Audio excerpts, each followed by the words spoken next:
أعوذ بالله من الشيطان الرجيم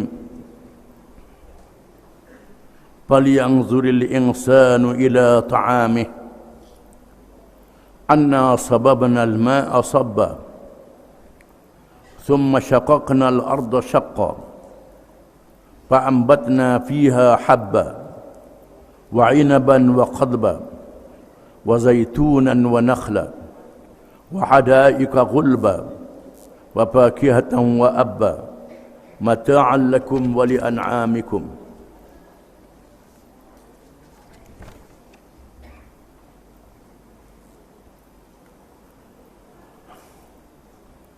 Maksudnya, kalaulah kiranya ia tidak memikirkan asal dan kesudahan dirinya, maka hendaklah manusia melihat kepada makanannya. Bagaimana kami mentarbiyahkannya. Sesungguhnya kami telah mencurahkan hujan dengan curahan yang menakjubkan. Kemudian kami belah-belahkan bumi dengan belahan yang sesuai dengan tumbuh-tumbuhan.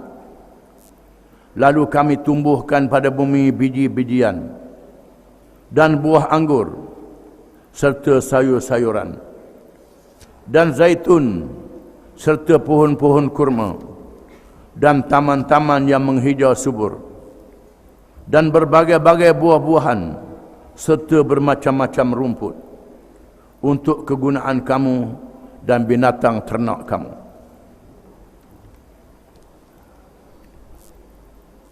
Ayat ini merupakan dalil-dalil yang dibaca daripada ayat Allah Al-Quranul Karim,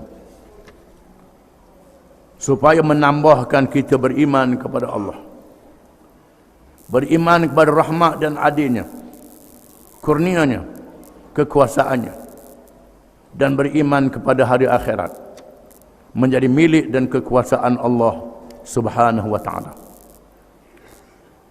Setelah kita baca dalam ayat-ayat yang terdahulu menceritakan tentang kejadian manusia, tentang hari kiamat, maka hari ini Allah Ta'ala suruh melihat perkara yang paling dekat dengan kita, menjadi keperluan kehidupan kita.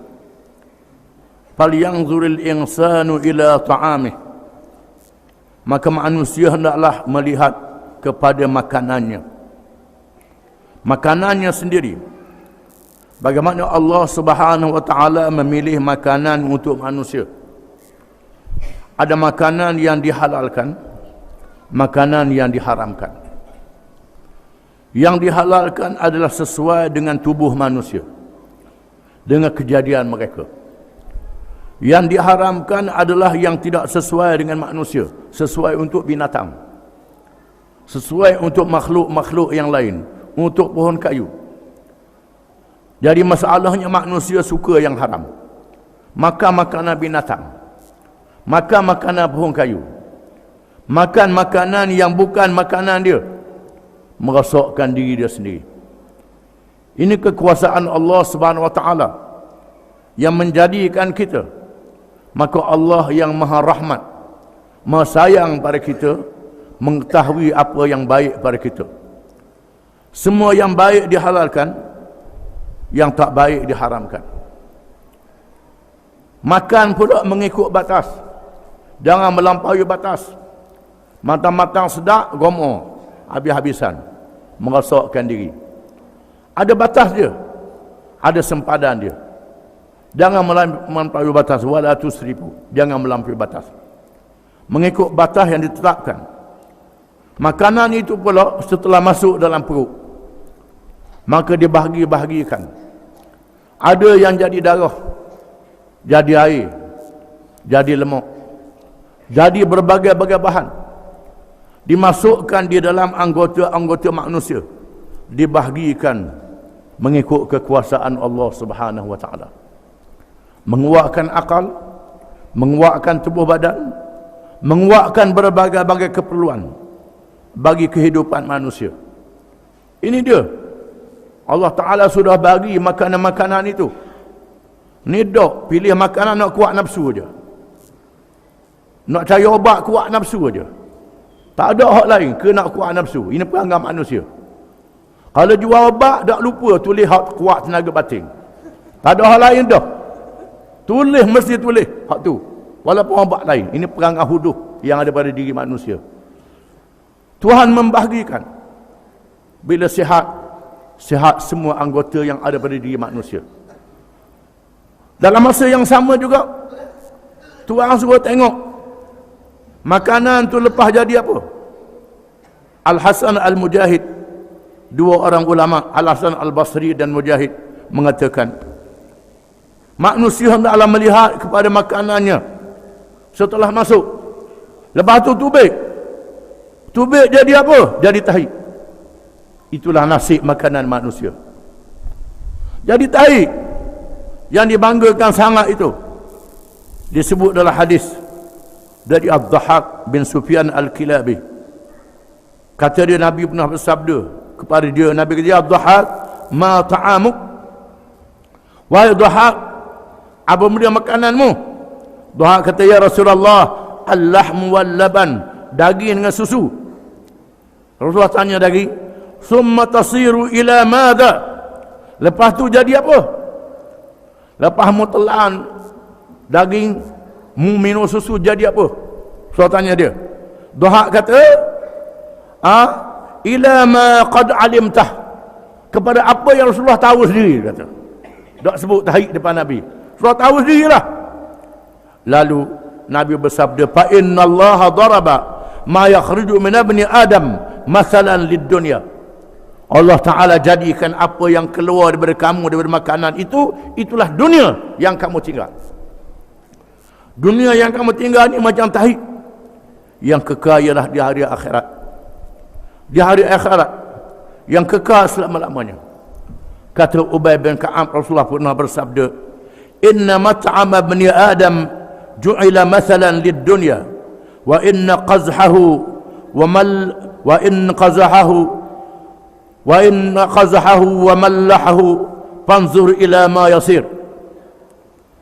Rasulullah bersabda, makanan anak Adam itu dijadikan contoh dunia.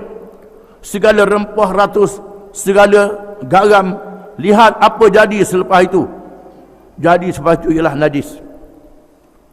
Najis selepas itu.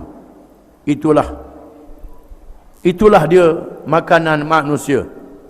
Kata Abdul Walid, saya tanyakan Umar. Tanya Abdullah bin Umar. Abdullah bin Umar, riwayat Abdullah bin Umar bertanya, seorang yang masuk jambang. Sa'altu bin Umar 'anil rajuli yadkhulul khala fayanzur ma yakhruju minhu, qala ya'tihi al-malak fayaqulu unzur ma bakhilta bihi ila ma sar. Aku tanya Ibnu Umar, kata Abdul Walid, tentang seorang yang masuk jambang. Dia lihat najis yang keluar. Kata Ibnu Umar, malaikat berkata kepadanya, lihatlah apa jadi. Apa jadi makanan kamu itu? Malaikat kata, itulah dia makanan. Tuhan suruh kita lihat pada makanan kita sendiri. Makanan yang halal, yang baik, masuk dalam tubuh, dibahagi-bahagikan dalam tubuh kita. Yang bakinya jadi najis. Wahai manusia, lihatlah pada makanan kamu. Anna sababnal ma'a sabba. Sesungguhnya kami curahkan air dengan curahan yang mengeluarkan makanan, iaitulah air hujan yang dicurahkan oleh Allah dari langit. Allah Ta'ala membahagi-bahagikan hujan kepada hamba-hambanya dengan arahan daripada Allah. Ada tanah yang subur, ada tanah yang tidak subur. Bahkan di sana ada hadis suruh kita bandingkan manusia dengan tanah. Ada manusia yang laksana tanah subur. Bila tanah subur, bila turun air hujan, tanah tu jadi subur, mengeluarkan tumbuhan-tumbuhan, manusia boleh ambil manfaat daripadanya. Itu contoh manusia yang baik, yang ambil ilmu daripada Allah Ta'ala, menyebarkan ilmu pada orang lain, laksana tanah yang subur. Ada manusia yang laksana tanah yang boleh menakungkan air. Boleh menakungkan air. Bila tanah turun, air takung. dia sendiri tak boleh ambil faedah, sekadar takut dengan air saja. Sebab belum diri dia sendiri. Ilmunya ada, tapi tak beramal dengan ilmu sebab belum. Orang lain ambil ilmu daripada dia, curah pada orang lain. Dia sendiri sebab belum. Itu ada manusia yang jenis begitu. Ada manusia yang laksana batu hampa, yang rata. Bila turun air tak lekat, air pindah ke lain, tak jadi apa. Itu manusia yang tidak mendapat hidayah, tak dapat petunjuk.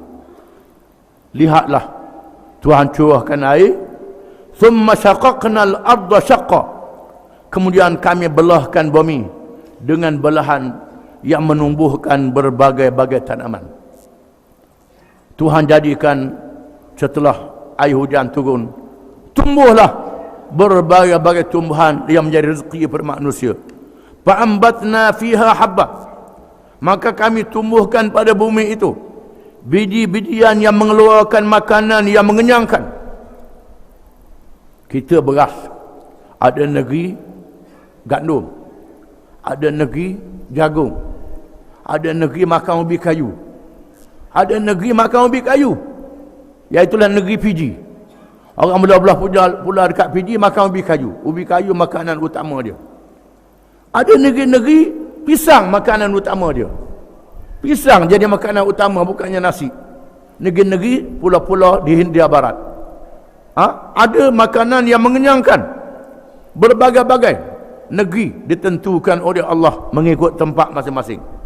Wa inaban wa qadba, ada buah anggur yang melazatkan, dan ada pula sayur-sayuran. Ada jenis makanan untuk melazatkan, contohnya buah anggur dan buah-buahan yang sepertinya. Ada jenis buah-buahan untuk sayur-sayuran, menyejukkan badan dan berbagai-bagai tujuan. Wa zaituna, dan buah zaitun untuk menjadi ulam. Zaitun ni salah satu dari ulam, menjadi lauk yang ada obat di dalamnya, walaupun rasanya tak sedap, tapi jadi obat kepada manusia. Menjadi obat, memasukkan dalam jasad manusia berbagai-bagai bahan pokok yang diberkati oleh Allah Ta'ala. Sajaratun mubarakah, pokok yang diberkati oleh Allah Ta'ala. Ada ulama mengatakan pokok yang tumbuh di tempat Nabi Musa bertemu dengan Allah, di Turi Saina, pokok yang berkati oleh Allah Ta'ala, buah zaitun. Wa nakhla, dan buah kema, kema yang ada bahan-bahan gula, bahan-bahan garam, bahan-bahan macam-macam bahan. Di antaranya keperluan gula bagi dasar manusia yang ada dalam buah kema. Tuhan sebut buah kema ni kerana buah kema mempunyai keistimewaan yang khusus yang dipilih oleh Allah Subhanahu Wa Taala. Ada penulisan yang mengatakan bahawa mereka membekalkan juruterbang dia dengan buah kema dalam poket.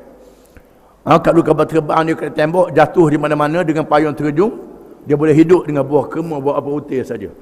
Di dalam tu ada bahan-bahan yang boleh menghidupkan dia bersama dengan air.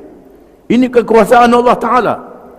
Di mana orang-orang Arab di padang pasir, perjalanan yang jauh, tak ada pohon kayu, tak ada apa, buat bekal buah kema saja, boleh menguatkan tubuh dia. Wa hadaiqa, dan kebun-kebun ghulba yang mengeluarkan pohon-pohon kayu yang besar.